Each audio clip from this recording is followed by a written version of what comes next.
వలపు వలలో కన్నడ నేతలు కర్ణాటకను కుదిపేస్తున్న హనీ ట్రాప్. ఇద్దరు మంత్రులు సహా 48 మంది ఎమ్మెల్యేలపై అశ్లీల వీడియోలు.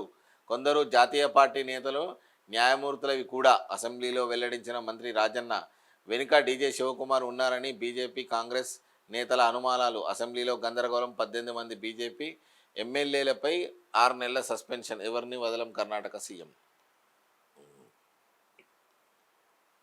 ఈ చేనే కంచం వేసిందనే రకంగా ఉన్నది. ప్రజలను కాపాడాల్సిన మంత్రులు, ఎమ్మెల్యేలు, రా అంటే ప్రజాప్రతినిధులు ఈ ఈ చెత్త వార్త అంటే చెత్తగా చదివితేనే ఒక రోత పుట్టిస్తుంది వార్త. అటువంటిది చదవక తప్పదు కాబట్టి చదువుతున్నాం. అటువంటి పరిస్థితి, ఒక దుర్మార్గమైనటువంటి పరిస్థితికి మన కాంగ్రెస్, కర్ణాటక కాంగ్రెస్లో మొదలైంది.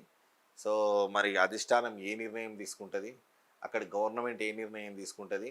రెడ్ హ్యాండెడ్గా వీడియోస్ వచ్చినాయట, రెడ్ హ్యాండెడ్గా వీడియోస్ వచ్చినాయి.